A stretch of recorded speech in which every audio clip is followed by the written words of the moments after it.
Assalamu alaikum. My name is Abdul Samaradin and my registration number is BSc SP 2022-010 and I am the student of COMSAT University Islamabad Waqf campus and my topic of discussion is the third battle of Panipat.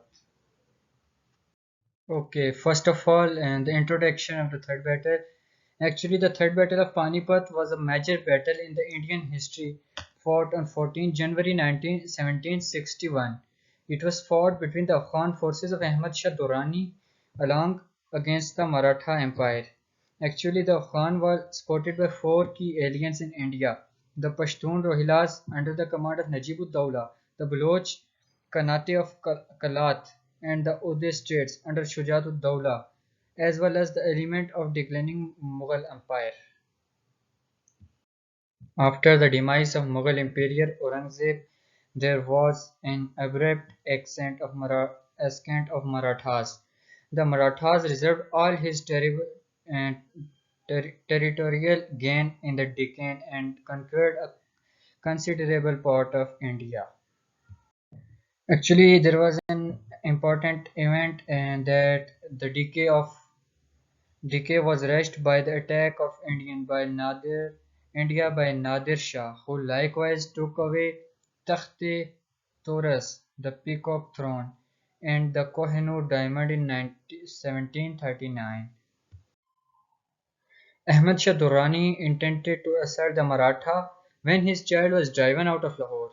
Before the finish of 1759, Durrani with his Afghan clans arrived at Lahore and Delhi and vanquished the adversary armies.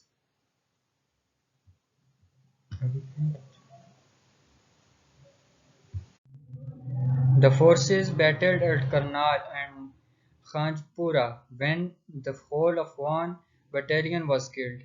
The slaughter of the Khanjpura battalion maddened Durrani, so he requested to cross the waterway in order to assault the Marathas.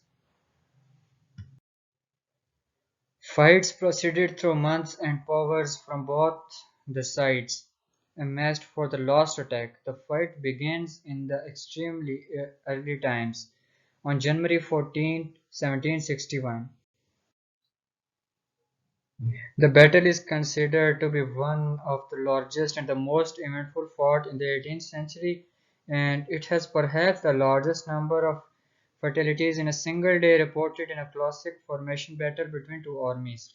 Since the Afghan powers were bigger in number, by the end of day one, majority of the Maratha powers had fled, been killed or been prisoner.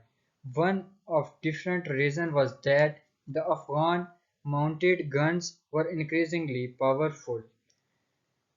The battle lasted for several days and involved over 125,000 troops. Protected skirmishes occurred with losses and gains on both sides. The Maratha failure to convince the Rajputs, Jats and Sikhs to battle on their side demonstrated lethal for the Maratha. After the Afghan mounted forces were out of control through the lands of Panipat, murdering a large number of Maratha troops and regular people, but it is believed that between 60,000 to 70,000 troops were killed in the fighting, but the number of injured and prisoners take very considerable. According to a single best eyewitness chronicle, the Bakr of Shuja-ud-Dawla, about 40,000 Maratha prisoners were collectively slaughtered on the day after the battle.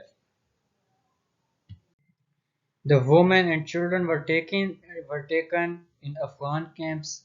Despite the Third Battle of Panipat changed the force conditions in India, the Afghan could scarcely control any further. Thanks for listening. That's all about the Battle of Panipat.